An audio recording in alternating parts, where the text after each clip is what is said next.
Good afternoon. Thank you for joining us for this reintroduction of CNU Utah's UrbanThink. I'm Mike Hathorn. I'm the chairman of the board of directors for CNU Utah. We're honored to have CNU's president, Mallory Baches, with us. Mallory is an architecture, urban design, and community development practitioner that has done professional work both domestically and internationally. Mallory also has a wealth of experience in nonprofit leadership, having served as a staff member, a special advisor, and on the governing boards of organizations making an impact through urban change. Mallory is a graduate of both the University of Notre Dame School of Architecture and Master's in Sustainable Urban Development from the University of Oxford, which is delivered in partnership with the Princess Foundation for Building Community. Mallory is currently undertaking a CNU initiative which is evaluating the Charter of the New Urbanism for expansion and clarification of principles that have materialized since the charter was first signed in 1996. When we asked Mallory to speak and we discussed topics that could be covered, we expressed an interest for her thoughts regarding Utah-based issues of growth, looking at them in relation to the principles of the CNU Charter. The question formulated for what Mallory will speak about is, what can Utah learn about addressing current issues of growth, housing, and the environment through the lens of the Charter of the New Urbanism? Mallory, the floor is yours. Thank you so much, Mike. Let me share my screen here.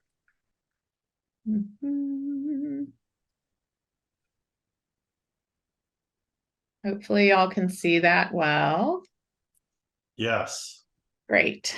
So I want to thank the Utah chapter for inviting me today. This is a really great opportunity for me to get to talk to y'all a bit about what CNU National, what we are working on as an organization, how that hopefully relates to the challenges that you're seeing in your own practice, in your own local geography in the state of Utah. As Mike said, I'm Mallory Baches. I'm the president of CNU. And I wanted to just give you a little bit of background. He ran through my bio quickly, but I have a long-standing relationship with CNU as a member. I actually was studying undergraduate architecture at the time that CNU was coming together as an organization. I had professors who talked to me about the fact that I was, my interest in urban design really lent me towards this movement that was kicking up. And so my career really has been one growing up in the new urbanist movement. And I've worked as an urban designer and worked in community engagement. And like Mike said, I've studied sustainable urban development. And I worked at CNU for about 3 years before, back a bit ago, and came on to the role of president of CNU here in January. So I've been in it about 10 months now, where my co-lead Margaret Gaddis and I are really, we've got our sea legs now. We're ready to move forward. And so I'm going to talk to you today a bit about where we're taking the organization. But I wanted to start that with a little bit of background about CNU as an organization and new urbanism as a movement for folks that might not be quite as familiar with the history. As y'all may know, this photo was taken at the first CNU Congress in Alexandria, Virginia.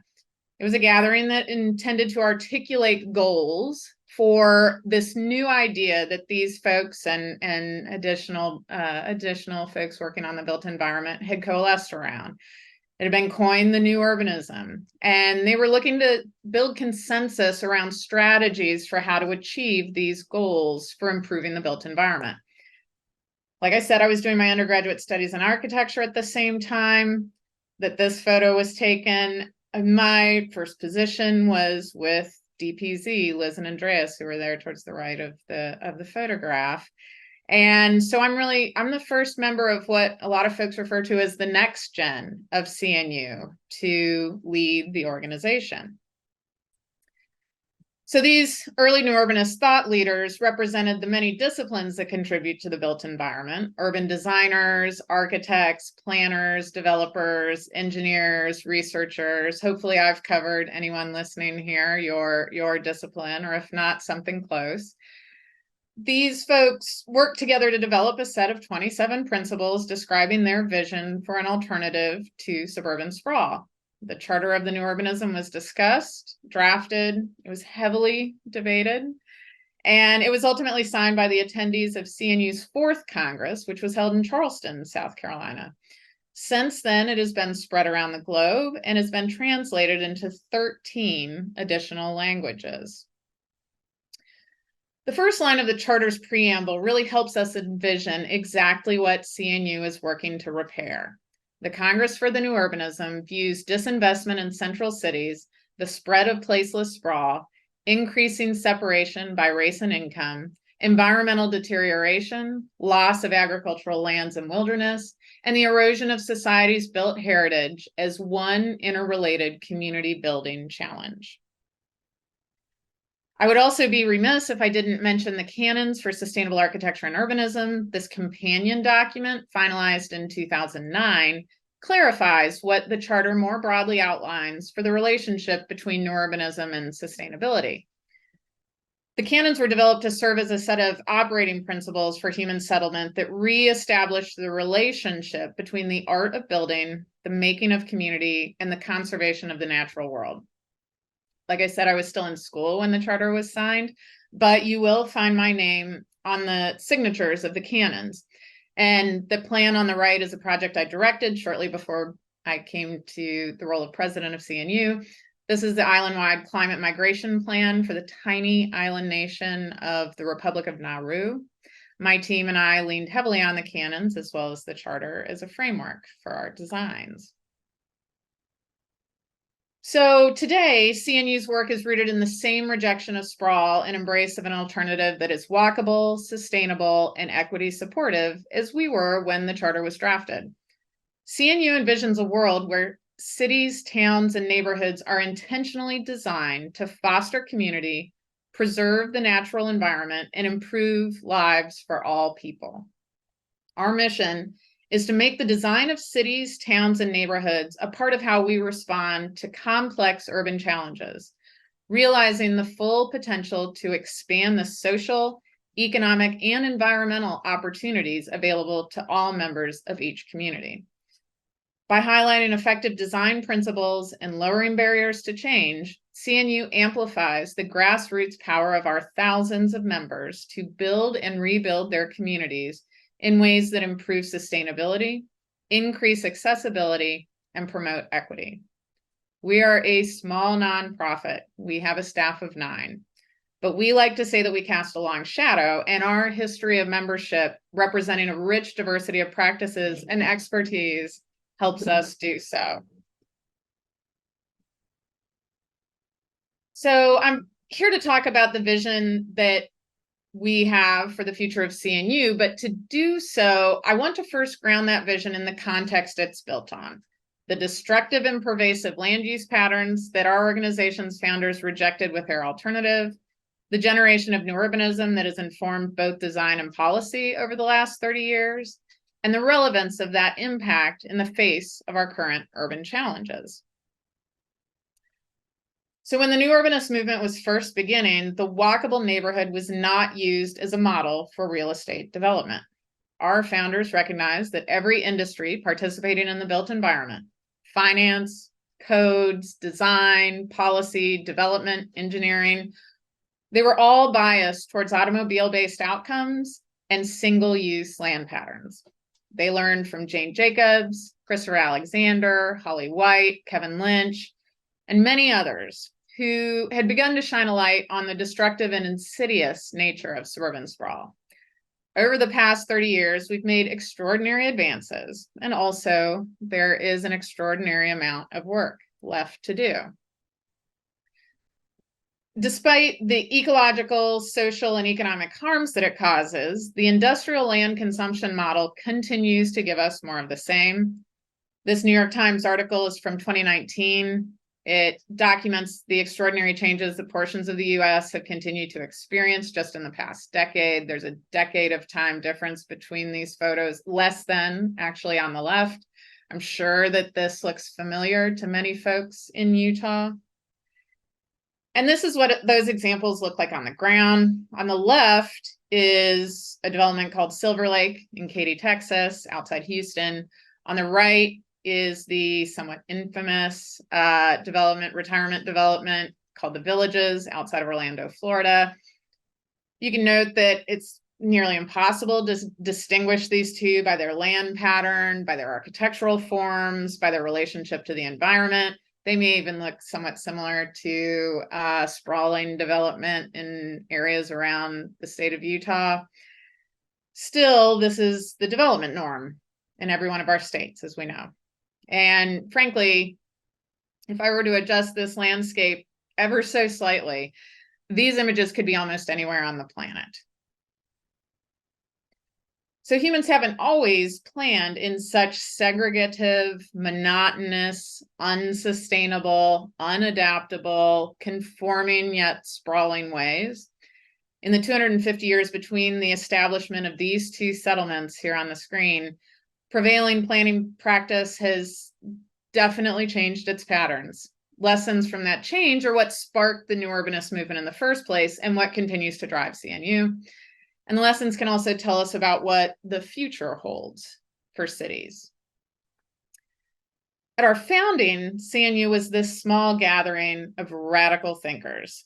And in the 30 years since that time, the organization has grown substantially, both in its size and in its impact.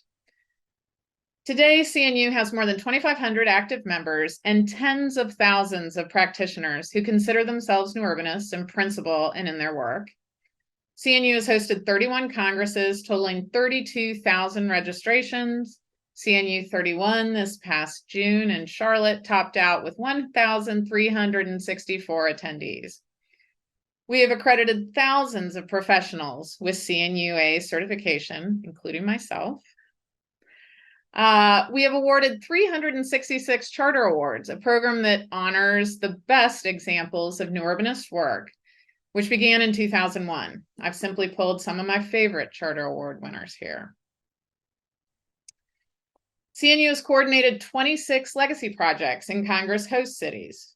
With those, we pair leading new urbanist experts with communities seeking pro bono technical assistance, specifically in the communities that have been systematically segregated, disinvested, and otherwise harmed by past planning.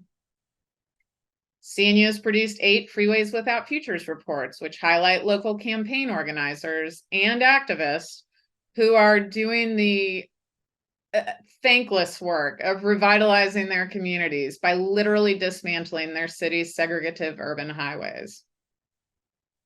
CNU has assisted 4 states with statewide zoning reform with our Project for Code Reform program, and we've developed 1 nationwide code reform handbook for average citizens who are looking for ways to advocate for healthier, more accessible communities. We have helped foster the creation of 13 affiliate organizations. I won't list them all. You know many of them. Organizations like the Urban Guild, the Center for Applied Transect Studies, the Place Initiative, CNU Congressional Black Caucus, the CNU Latino Caucus. I could go on, and I won't. We have also supported the establishment of 19 local chapters, one of which is the Utah chapter.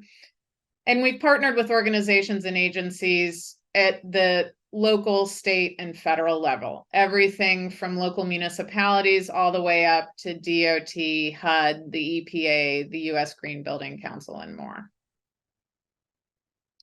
CNU published the 25 Great Ideas of New Urbanism.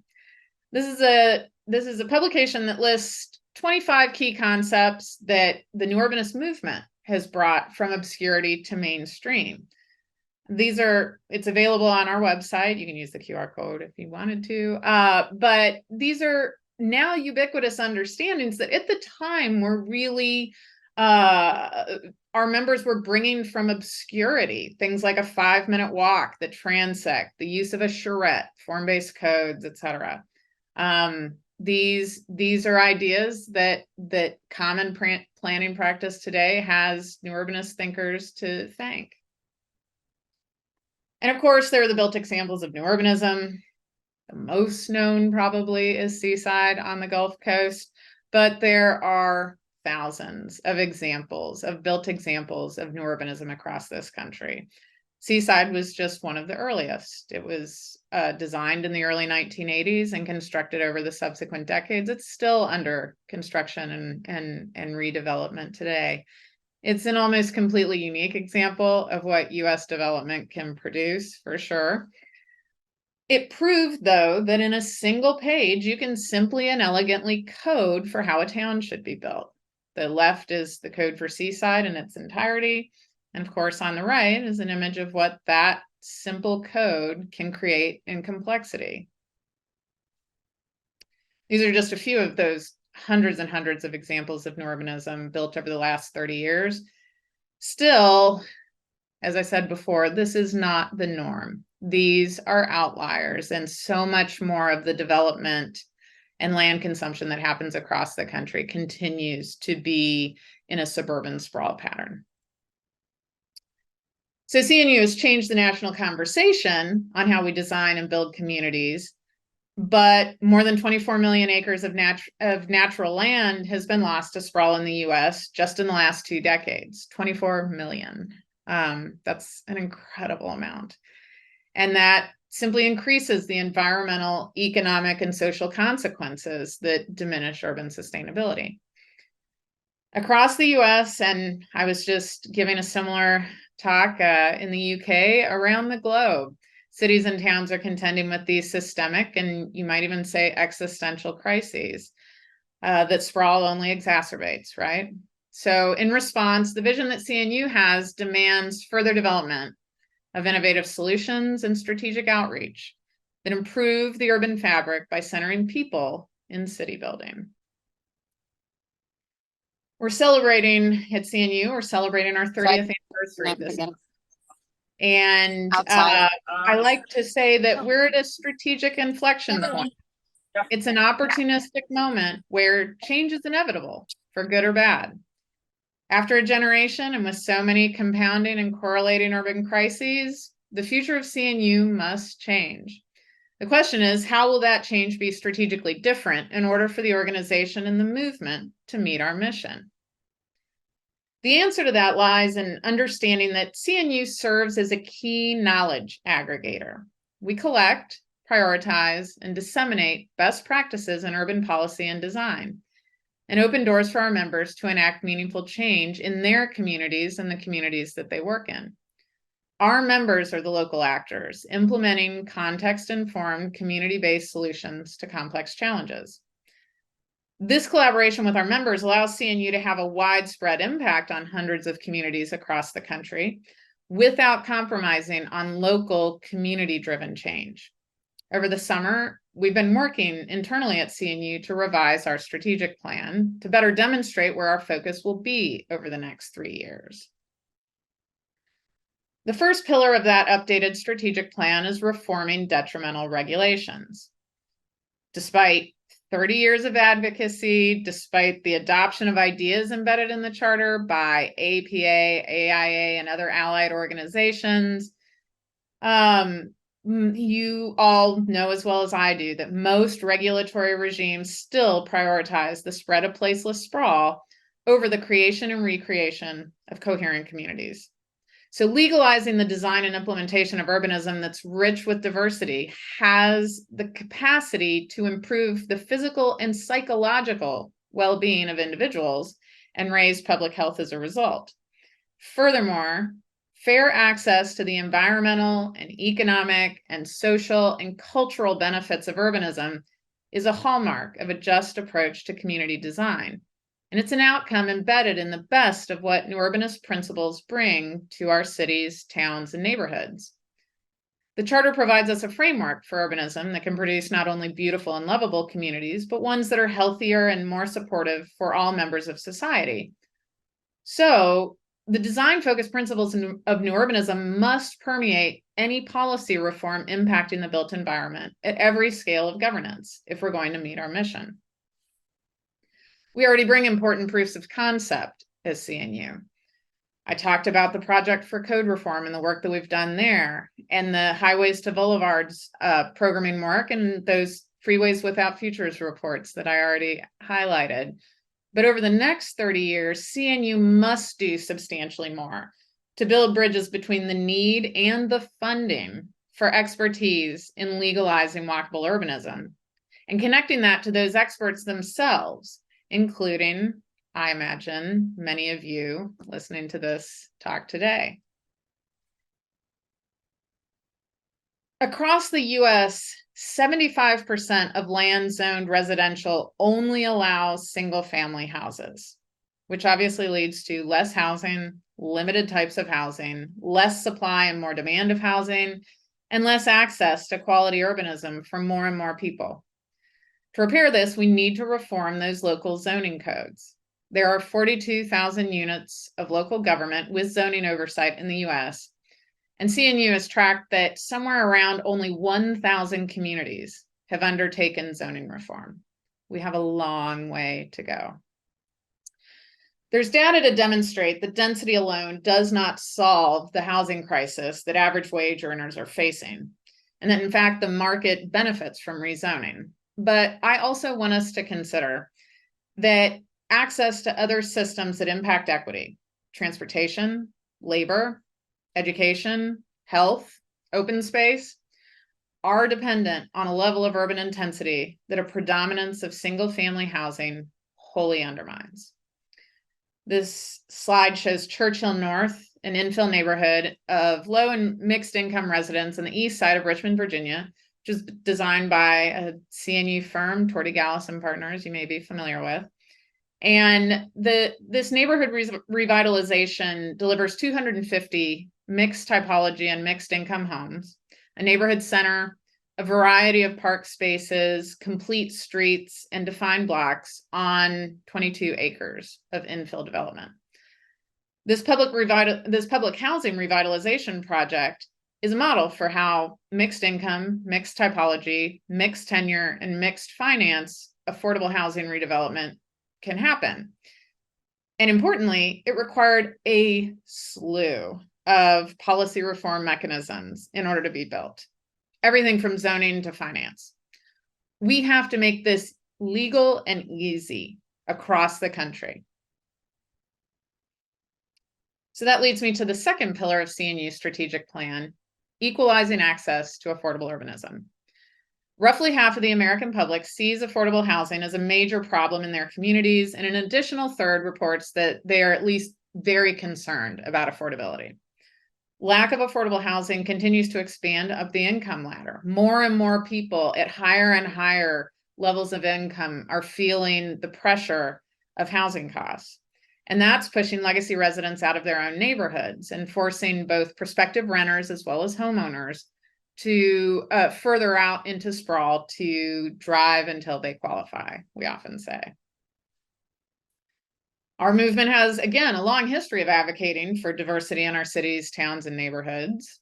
CNU members authored the design principles for HUD's Hope 6 program.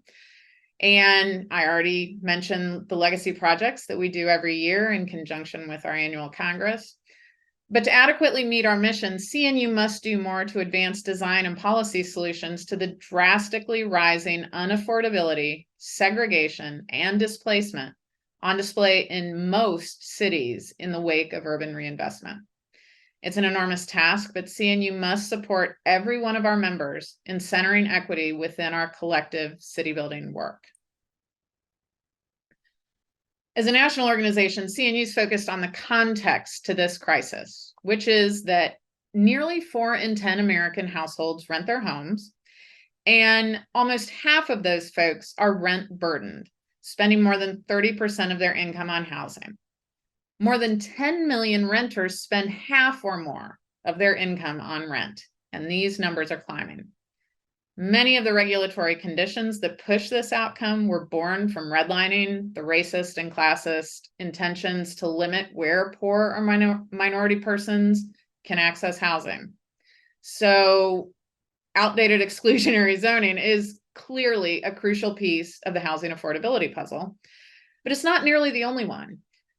CNU has to support the expansion of tools that further demonstrate the intertwined cost of housing and transportation, for example. We have to coordinate research that provides evidence of the most successful reforms for addressing housing affordability and access. And we have to ensure that these understandings are comprehensively integrated into practice so that we're creating affordable urbanism and not just something that is simply cheap, disposable housing commodity. So finally, speaking of disposability, the third pillar of CNU's strategic plan is to respond to the rapidly changing climate. The complex challenge of an ever-changing global climate requires a multidisciplinary, multi-scaled, multi-beneficial plan to encourage comprehensive change in every one of our communities. As the human impact on the changing climate demands increasing levels of mitigation and reinforces the extensive ramifications that climate adaptation requires and will continue to, our members must fully engage with this constantly evolving and interrelated urban crisis. The design of resilient urbanism in the face of the unpredictable impacts of climate change must be foundational to the work of CNU. The changing climate threatens urbanism around the globe, and here again, new urbanism is not new to the conversation. The Charter addresses fundamental aspects of climate-responsive design, and the canons elevate that discussion substantially and comprehensively. CNU members were key authors of the development of LEED neighborhood design standards and have developed fantastic tools for context-sensitive environmental management. But the pace of our community's mitigation on the human impact of climate is depressingly slow. And when we consider the extensive impact that climate adaptation will create for urbanism, it's clear that CNU has to rapidly engage in this crisis and in development of response. Again, the unpredictable impacts of climate change must be foundational to every project that new urbanists produce and every programmatic output that CNU initiates going forward. The good news is there are signs of progress. The federal administration's multi-departmental national decarbonization blueprint calls out urban design as central to the federal goal of reducing greenhouse gas emissions. This is huge.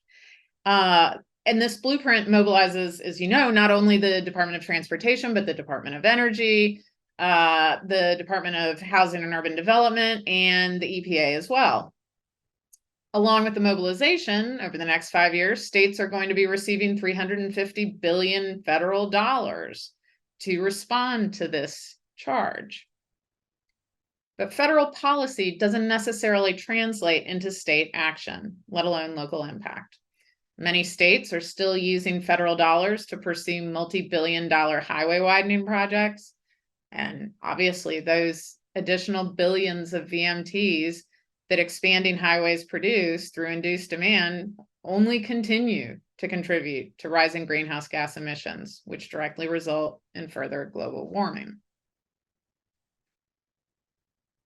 CNU recognizes that these three pillars and the challenges that they represent are intersectional.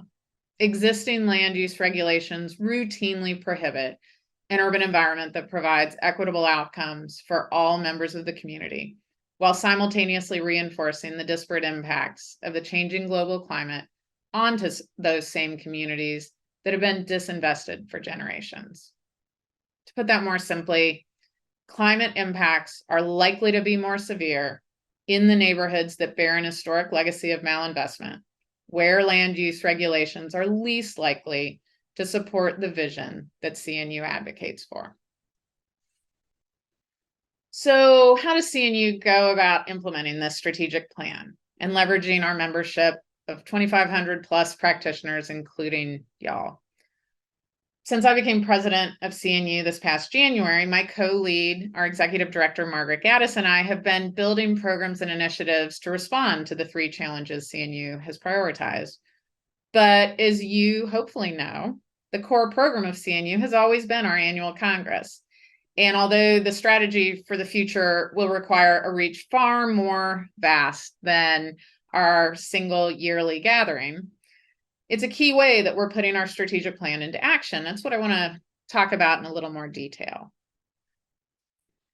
Beginning last year, if you were at CNU 31 in this past June, we began implementing a Congress focus for the Congress agenda, with the purpose of providing a new problem context each year that allows us to reflect on and refine the multidisciplinary practice of new urbanism. The Congress focus ties to a specific set of issues felt within the host region. It highlights principles within the charter that would benefit from directed attention or innovations. It provides a problem space through which we can approach all the topics in the Congress program. And the goal we are seeking is that we can develop a set of solutions so that the power of discourse at each Congress is not purely an intellectual exercise, but is an outcomes-based enterprise. At CNU 32 this coming May, our focus will be restorative urbanism. Restorative urbanism is context sensitive, focusing design and policy interventions on the continued threat of sprawling development, turning our built environment towards a more sustainable, prosperous future. A practice of restorative urbanism centers on evolution, recognizing that cities and towns are never complete, and that we must constantly work to improve our built legacy with what we know and as we continue to learn in service of the foundational principles of new urbanism. In thinking about how this focus relates to the principles underpinning our practice, the charter points to 3 key ideas. The development patterns should not blur or eradicate the edges of the metropolis. Infill development within existing urban areas conserves environmental resources, economic investment, and social fabric, while reclaiming marginal and abandoned areas. Metropolitan regions should develop strategies to encourage such infill development over peripheral expansion. At the neighborhood level, the neighborhood, the district, and the corridor are essential elements of development and redevelopment in the metropolis. They form identifiable areas that encourage citizens to take responsibility for their maintenance and evolution. And at the block, street, and building level, preservation and renewal of historic buildings, districts, and landscapes affirm the continuity and evolution of urban society. A practice of restorative urbanism raises challenges for everyone who calls themselves an urbanist. For designers, that challenge is to consider the evolutionary nature of the urban realm and collaborate on best practices for designing buildings, blocks, streets, and neighborhoods that return the physical and the natural and the social and the economic benefits which past development may have destroyed. For small-scale developers, the challenge is to consider how incremental development can gently increase community supportive density. For larger scale developers, the challenge is to identify ways to better stitch development projects into the human and natural systems surrounding them. For those working in policy, the challenge is to develop the regulations that can underpin and empower restorative built outcomes, from reforming exclusionary zoning to empowering economic reparations. And for architects, engineers, and others working on implementation, the challenge is to disseminate practical strategies for projects that prove cohesive to their surrounding context and restorative of the urban fabric. In seeking an urbanism that is restorative, we have to be mindful not to base that restoration on an idealized past without properly recognizing that the past performance of urbanism was reliant on the burdens borne by entire groups of people. So many of these groups continue to bear lasting economic, social, and environmental legacy of these discriminatory burdens, including those inflicted through redlining, malinvestment, urban renewal, de facto segregation, and many other harms. At the top of this slide, you see neighborhoods less than a dozen blocks from each other here in my home city of Savannah, Georgia. On the left is Jones Street. It's one of the most beautiful and inviting residential streets in the city with this beautiful canopy of 200-year-old live oaks. It's some of the most expensive real estate in the city. You've heard of Keeping Up with the Joneses. Legend has it, this is the street that is in reference to. On the right is a residential street in one of the historic Black neighborhoods with early 20th century workforce cottages. And you will note, not a single street tree to be found. Savannah suffers an extended season of extremely high temperatures. So street trees are not just an aesthetic benefit. They come with the ability to significantly cool their surroundings. So they're literally a health and well-being benefit in communities. So when I consider restoring the urbanism of my own city, I think about the ways that restoration might balance an equation that's been left intentionally unfair, in this example, for more than 100 years. Restorative urbanism is the opposite of consumptive urbanism. Before urbanism can be sustainable, it must be stable and supportive. In many places, and especially communities of color, foundational work is necessary before capacity for growth can be increased. As we investigate the ways that new urbanism can improve our practice of restoring existing urban centers and towns within a coherent regional structure, we have to recognize the legacies that we do so within. I show these images of the historic West End of our Congress host city this year of Cincinnati to illustrate that often the communities that have been intentionally denied participation in the economic opportunities of urbanism through segregation and the denial of investment, they're in need of support that goes far beyond design and policy recommendations and extends into a much deeper, much more intentional effort to heal. This is an example of redlining, a hand-drawn example in Cincinnati's case. As I'm sure you know, redlining can be defined as the discriminatory practice that consists of the systematic denial of services such as mortgages, insurance loans, and other financial services to residents of certain areas based on their race or ethnicity.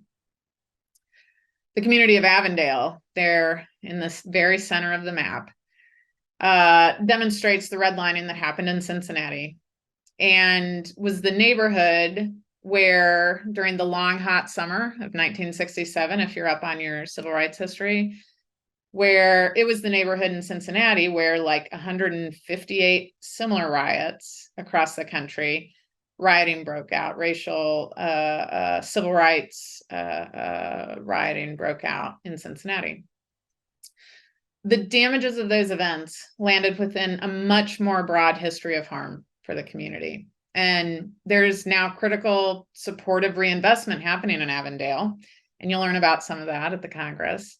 But it's important to remember that the work of restoring what had been lost and what had been taken away from Avondale was a long, intentional process in Cincinnati. So if we're creating designs and policies for urbanism that is restorative, we're responding to the ways that cities and towns and neighborhoods necessarily evolve over time. It's a practice of mending cities that highlights many of the urban problems that you all contend with in your own practice. The erosion of the quality and quantity of the public realm, the lack of resilience in the ways business as usual deploys urban development, the gradual exclusion of more and more people from participating in the benefits of quality urbanism, and the wear and tear of so much of contemporary urbanity, the ways that beautiful people-centered interventions can actually restore well-being. I hope everyone listening will join us at CNU 32 in Cincinnati, Ohio, May 15th through the 19th of 2024.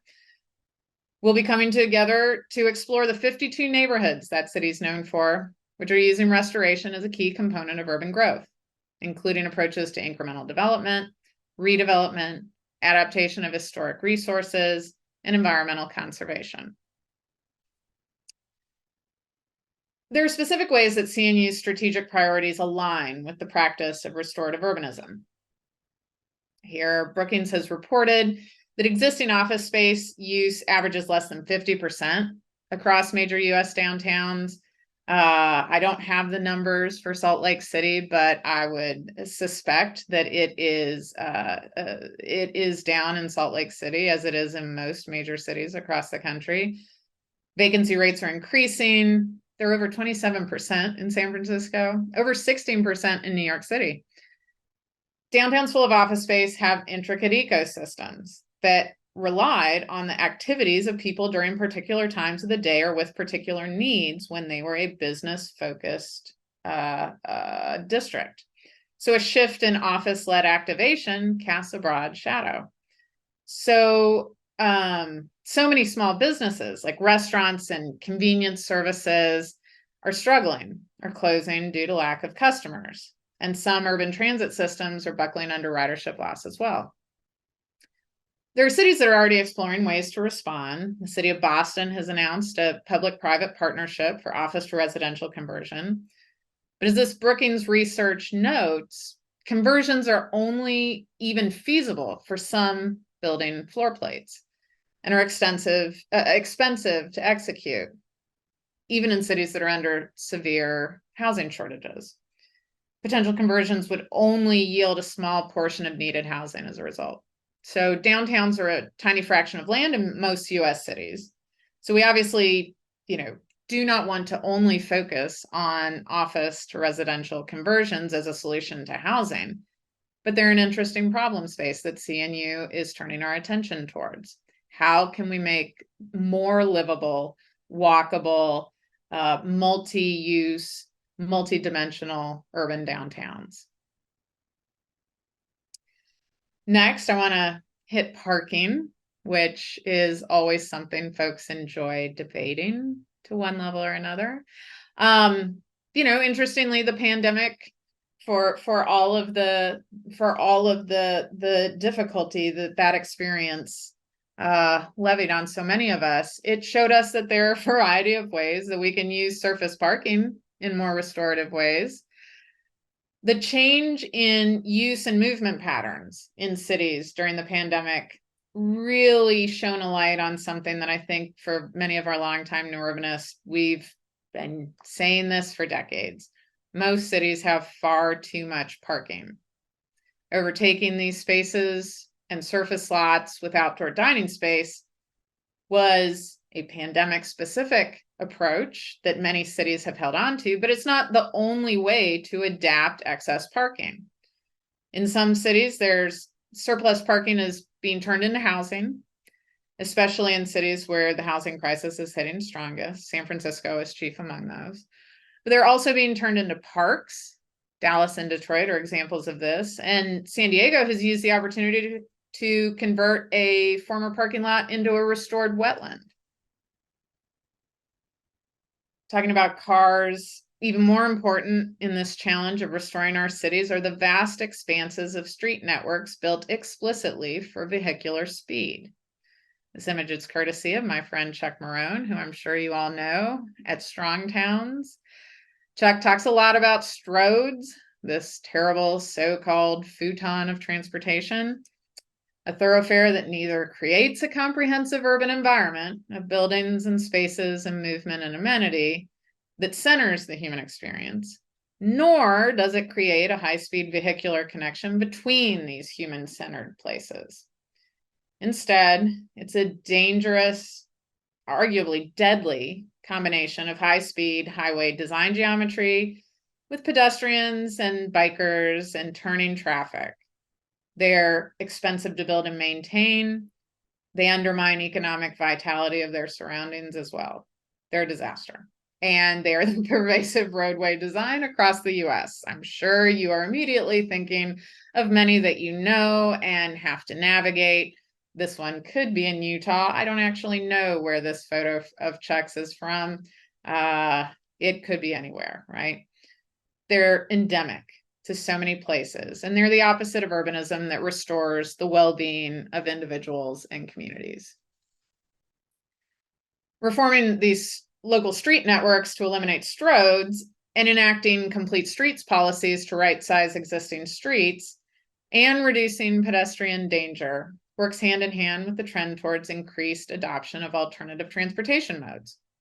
In 2022, the electric bike industry saw huge boosts in sales in the US, and cities like Washington, D.C., shown here, are offering residents rebates between $750 and $1,500 for the purchase of qualifying bikes. And they're investing in expansion, significant expansion, I should say, of protected bike lanes across the city as well. And I have a 17-year-old daughter, so I know an awful lot about Taylor Swift's Eras Tour this past summer, spring and summer. It's a unique event. My daughter would say once in a lifetime, very emphatically. But the tour was interesting because in addition to its success, it pointed to something interesting, a surge in public transit usage. Fans took to trains and buses rather than driving or using Uber and Lyft to get to Taylor Swift shows this summer. So much so that in cities that saw this trend, they began to bolster service and connections to respond to the demand. It points out the value of connecting major activity hubs with transit and how that improves and restores the livability of cities. And I wanted to take just a moment to talk about the 15-minute city concept here. You've probably, in any number of CNU publications and in many others, talking about the urban realm, folks discuss this 15-minute city concept. It serves as a sort of Rosetta Stone for what we mean when we describe a restorative urbanism. The places you need to go ought to be easily accessible from your home. You shouldn't have to drive long distances or sit in traffic to get from where you live to where you work or shop, where you take your children to school, where you pick up your dry cleaning. I don't intend to say that the 15-minute city model is perfect, but I want to clarify that policies that support this approach, and many cities across the US are taking on these sorts of policies, they need to make sure that its application works to reduce rather than expand existing disparity between invested and disinvested neighborhoods. But as a framework, I am really drawn to the way that this simple concept centers quality of life in informing urban patterns. To me, that is an incredibly restorative approach to urbanism. It's really easy to lose sight of the fact when we talk about new urbanist impact on our cities, towns, and neighborhoods, that the work of city building and rebuilding simply takes an extraordinary amount of time. New urbanism is a way of thinking about our communities, and that urbanism is not an end condition, merely a three-dimensional proposition. Yes, the actual design of our communities matters. I'm an urban designer by practice. I'm the president of CNU. So the design of cities matters fundamentally to me. But we can't forget the crucial role that the fourth dimension of time, and beyond that, the fifth dimension of the interaction of people plays into establishing the authenticity as well as the utility of the urban realm. Like I said, I live in Savannah, Georgia. This is beautiful Savannah. We're nearing 300 years old as a city. And as I walk the streets of my city, I'm reminded that the places we tend to hold dearest are those that have withstood the lessons of the past, evolving in order to guarantee their future. Savannah is widely celebrated as one of those cities, but I would argue that every city bears the burdens and the benefits of their past. They evolve, and with the support that they need, they can hopefully improve generation after generation. And so, as a final note on the evolution of place, there is this one enormous step that we're taking at CNU that Mike spoke about at the beginning. And that is that on October 2nd, we launched the solicitation process seeking proposals for amendments to the Charter of the New Urbanism. This is a year-long process. It was announced at CNU 31 in Charlotte and will complete at CNU 32 in Cincinnati.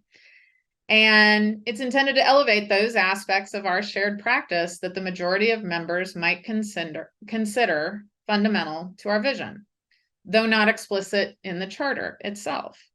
Therefore, these fundamental considerations ought to be spelled out as an amendment. I mentioned that I've grown up in this movement as a professional. So the weight of what this change will mean to the legacy we inherit and the future we precede is daunting, but it's exciting. The charter is something I've always held as a gold standard in my practice. Nonetheless, a generation after it was drafted, debated, and adopted, it is reasonable to think that there may be ways that it can be improved. I feel an extraordinary sense of responsibility for the thought and commitment and determination of the folks that have carried its principles in their practice for more than 30 years, so many of which I have learned an infinite amount from in my own practice. Looking ahead, I'm encouraged by the opportunity for a new generation of new urbanists to contribute their wisdom towards the future work of our movement. And so with that, I want to thank you all for listening. I'm looking forward to, I don't know, Mike, if we're going to do some Q&A if we have a little bit extra time, but I'm looking forward to getting to know the Utah chapter a lot better. And I hope I will see all of you in Cincinnati in May. Mallory, thank you. Thank you so much. I just want to echo what you said about the role that CNU and the charter play in how you view your work professionally. I see what I do this in the same fashion. There isn't a day that goes by that I'm not reflective of the responsibility that I have in my work to impact our built environment. It's something that's, I think it's not thought of the way that it should be collectively, and hopefully through comprehensive efforts we can kind of change some of those patterns of people's thinking. I want to, as we close, I just want to make two announcements. One, we will be putting this UrbanThink on YouTube so that we can share with colleagues that may have missed this. I think the subject matter of this UrbanThink is of tremendous value and really needs to be shared, because as it pertains to all of our work, we really ought to be more reflective of the influence that the charter can have in framing how we go about things. So that's something that we will get done, and we will email everybody so that you're aware and that you have a link and can choose to share it as you're able. The second is that CNU Utah will be partnering with the Better Cities Film Festival to bring a portion of the film festival to Salt Lake in December. Stay tuned for further details, but we hope that you will all choose to participate with us for an evening of very informative short films on urbanism. Please keep in mind next year's CNU 32 in Cincinnati. And I'll say, when you attend, feel free to introduce yourself to Mallory while you're there. Thank you all, and we will try and do an UrbanThink again soon, because we feel this is a great way to touch our professional experience and try and do better in our work. Thank you so much. Thanks, y'all.